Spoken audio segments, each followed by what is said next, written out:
Welcome to Meet the Press Now. I'm Monica Alba in Washington. As the war with Iran escalates, the number of U.S. casualties rises, and oil prices are getting whipsawed amid confusion about the potential for severe supply disruptions.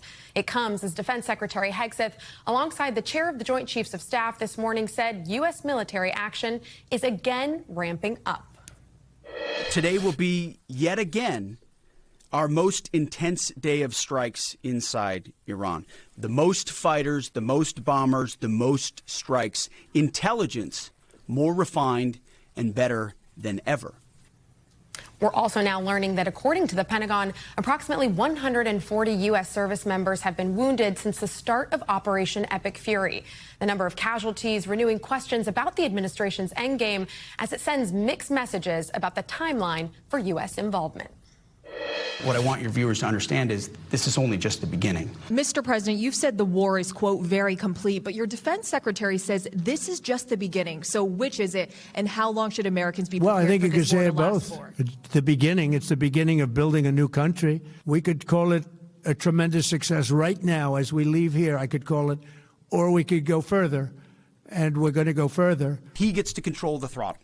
He's the one deciding, he's the one elected on behalf of the American people when we're achieving those particular objectives. And so it's not for me to posit whether it's the beginning, the middle, or the end. President Trump will determine when Iran is in a place of unconditional surrender, when they no longer pose a credible and direct threat to the United States of America and our allies. Adding to the uncertainty, last night, the president suggesting he could further escalate the war if oil prices continue to rise. And this morning, writing on social media, quote, if Iran does anything that stops the flow of oil within the Strait of Hormuz, they will be hit by the United States of America 20 times harder than they have been hit thus far.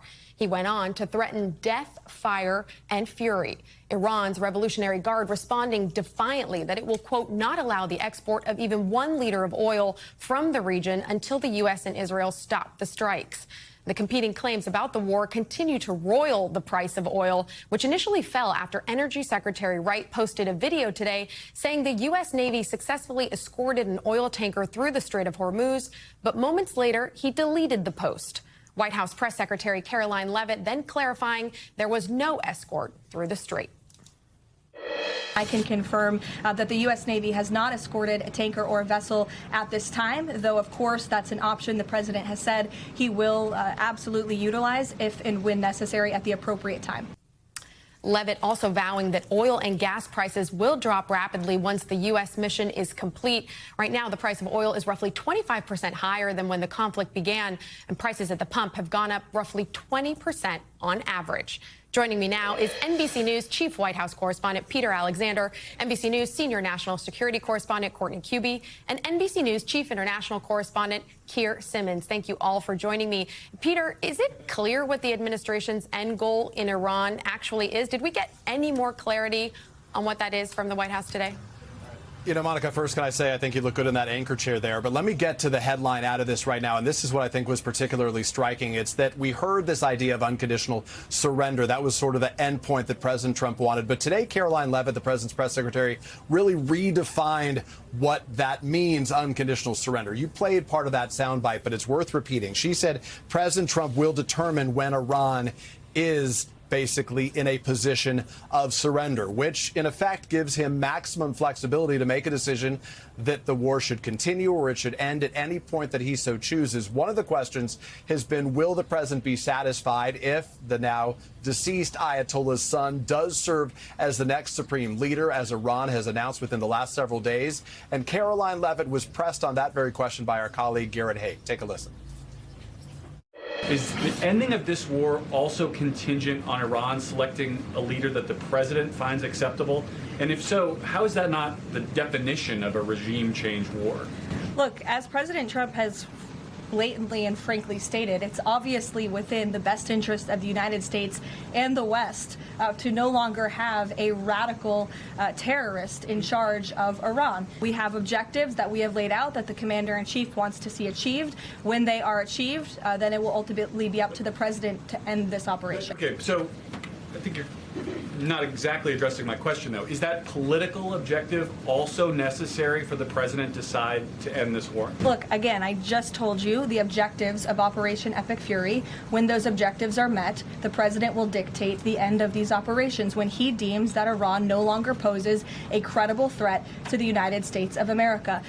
So, Monica, to the very basic question that you were asking, does it give us any better clarity about how long this war will last? I don't think that it does. You'll remember the president initially said 4 to 5, perhaps 6 weeks for a timeline. Then over the course of the last 48 hours, we heard from the defense secretary saying, in effect, that, well, this was only just the beginning. The president then said it was very complete, pretty much, then said it was a short-term excursion before insisting that it could go much further. So I think it's up to Americans and ultimately, at the end of the day, up to the president, where he's going to put himself in a position to say, all right, I think we've done enough, whenever he chooses. Raising questions about how that ends, Peter, but also a real mix-up today with the energy secretary posting that the U.S. did escort an oil tanker through the Strait of Hormuz, then the White House saying that's not what happened. Help us understand.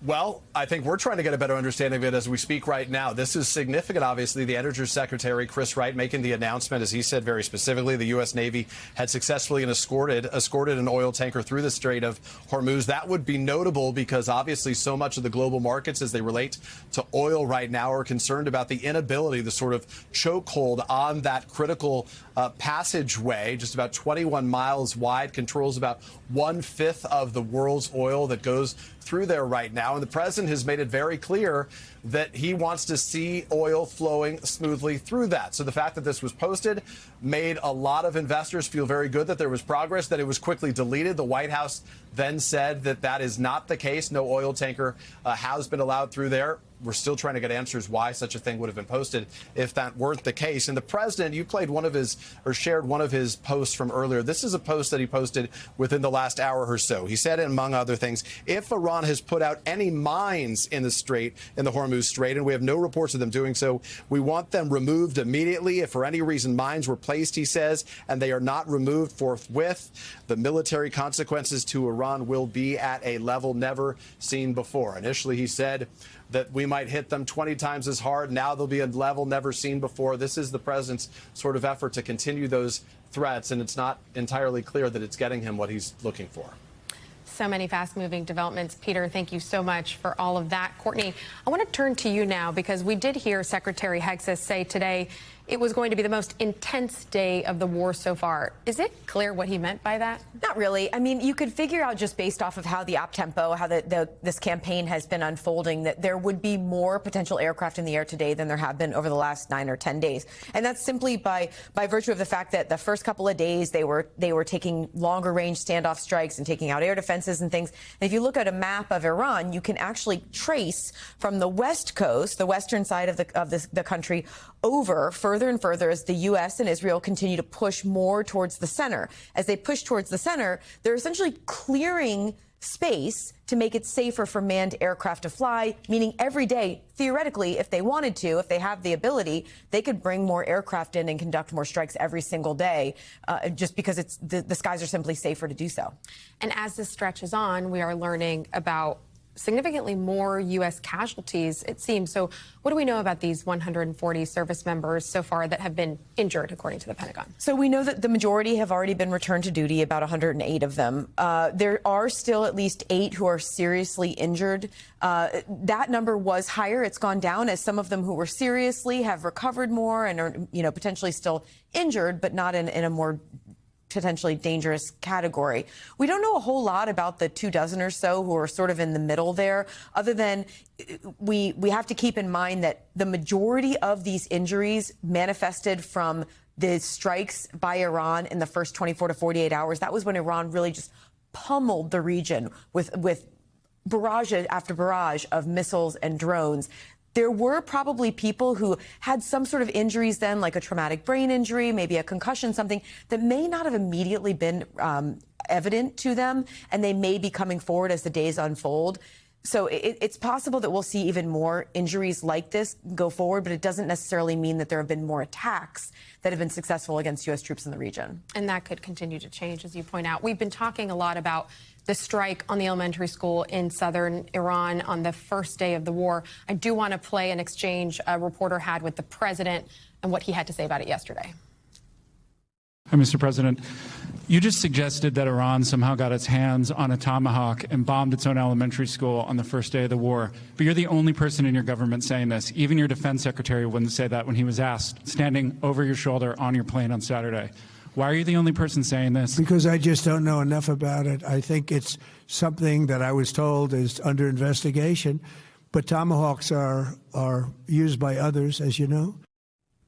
Court, give us the reality check on that. Does Iran have Tomahawks? If so, it's a huge breaking story that they were able to somehow surreptitiously get their hands on Tomahawks, which the United States I can't envision a scenario where the U.S. would sell them to them. So, no, we don't believe they have any Tomahawks. There are only a couple of U.S. allies, close allies, Australia, the U.K., who have them. Japan is getting them, but I don't believe they have fielded them yet. So the U.S. was operating in that area at the time. We know that. The Israeli military was not.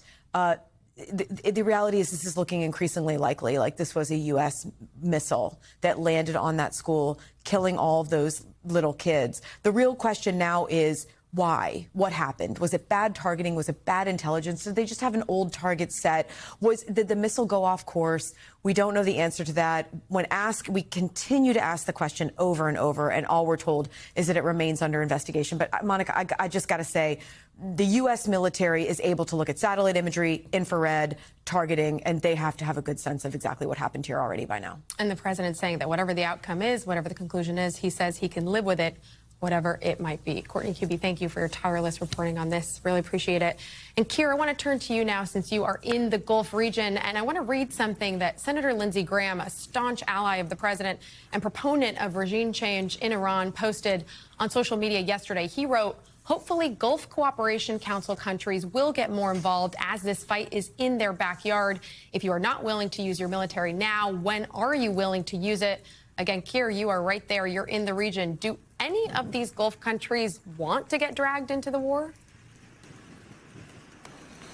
Well, these are countries like Saudi Arabia, like the United Arab Emirates, where I am now, like Qatar, Bahrain. But they are involved because they are all host U.S. bases with U.S. servicemen and women. I've been to one, for example, Al Udeid in Qatar. It's huge. It was substantially evacuated before this war, but these countries are involved in that sense. Now, what they did do prior to the conflict was say that they would not allow offensive action from those bases. Again, remember, for example, Bahrain hosts the Fifth Fleet, which has aircraft carriers in the region, not in that port right now, that are involved in the war. So they said they wouldn't be involved in offensive action. They're not going to take kindly to Senator Graham's edicts. They are being bombarded. The UAE, here where I am, has taken 50%, according to statistics, of the drones and missiles, more than Israel, for example.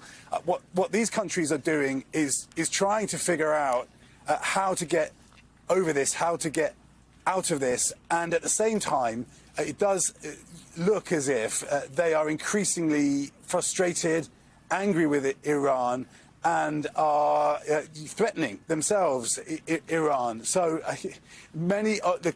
bluntly, many of the capitals here will find Senator Graham's intervention profoundly unhelpful in what they consider to be a very difficult situation where they are trying not to end up further in quicksand and this to turn into more of a regional war, which is a real risk at this stage.